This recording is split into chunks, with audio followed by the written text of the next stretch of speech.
The first reading at Mass today really stuck with me, and I wanted to share it with y'all and comment briefly on it. So this is from Genesis chapter 2, verses 18 through 24. The Lord God said, "It is not good for the man to be alone. I will make a suitable partner for him." So the Lord God formed out of the ground various wild animals and various birds of the air, and he brought them to the man to see what he would call them. Whatever the man called each of them would be its name. The man gave names to all the cattle, all the birds of the air, and all wild animals, but none proved to be the suitable partner for the man. So the Lord God cast a deep sleep on the man, and while he was asleep, he took out one of his ribs and closed up its place with flesh. The Lord God then built up into a woman the rib that he had taken from the man. When he brought her to the man said, "This one at last is bone of my bones and flesh of my flesh. This one shall be called woman, for out of her man this one has been taken." That is why a man leaves his father and mother and clings to his wife, and the two of them become one flesh.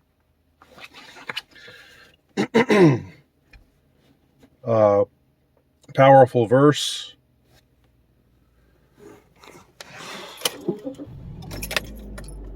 What is there to say about it? I don't care whether you take this verse literally or think that it's a parable to describe something important about reality, about theology, about the creation of man and woman. Either way, let's just look at it. Let's just consider it. And again, I don't want to get too long or tedious with this, but just a couple things that stood out to me. So God created the man, the one called Adam. That means the man, I believe, as I recall. And he said that God observed that it is not good for the man to be alone. I will make a suitable partner for him. And this was what inspired God to create all the animals. And so he made these various animals and brought them to the man to see if they would be a suitable companion for him. And the man named them all, and what he named them became the names of all these animals. But the man said, but none of these proved to be a suitable partner for the man. It was only when God put a deep sleep on the man, took out one of his ribs, and made a woman out of the man, and woman means from man, I think. Again, trust but verify there if you want to look that up. Look up my etymology there.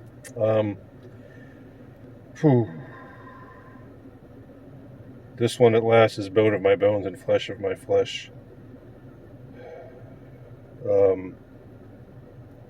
That is why a man leaves his father and mother, clings to his wife, and the two of them become one flesh. I mean, how far have we fallen from this? Today there's relentless enmity between the sexes. And in this video, I don't want to talk about placing blame for that.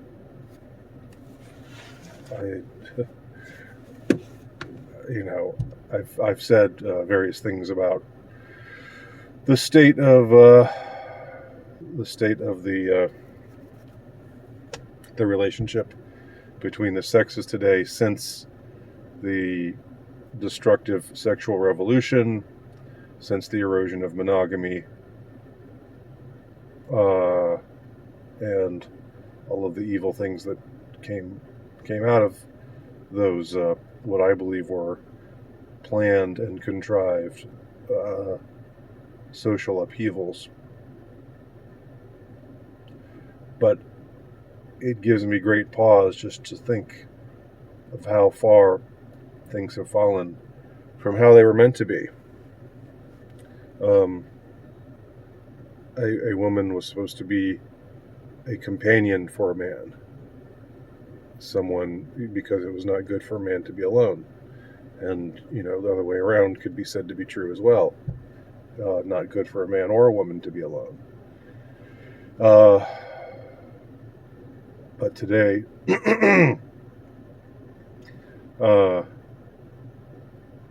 it almost seems like the opposite is true.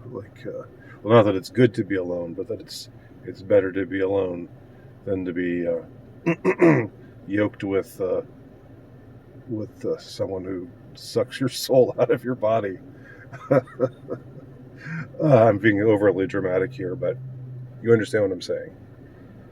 It was not meant to be this way, and it was not intended to be this way. And the woman was not intended to be a succubus. The man was not intended to be, whatever, a user, a whoremonger. This was not the way that things were fashioned from the beginning. From the beginning, there was supposed to be a complementary, and I think still in our nature as we were truly created, deep down, there still is that complementarian aspect of the man and the woman being suitable partners for one another. Yet the culture of today, and it's not, and has, again, I strongly believe that this hasn't happened by accident, but there has been such a falling off, as King Hamlet says. Oh, Hamlet, what a falling off there was, when he's talking about his own wife and her treachery, her unfaithfulness, how she was unfaithful to him, and became intimate with his murderer, his treacherous brother, Claudius. Well, I don't know what more I can really say about it,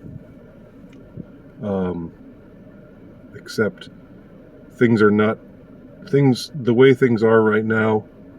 This is not the way that they were meant to be, and I think that doing one's best to return things to the way things were supposed to be, in this sense,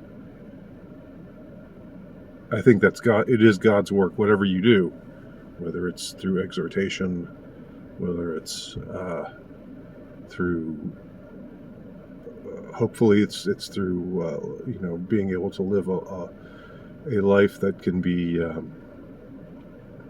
emulated.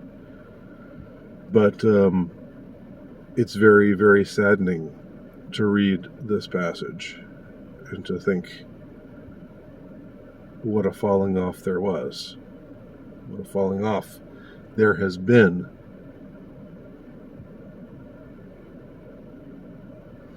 In relations between the sexes.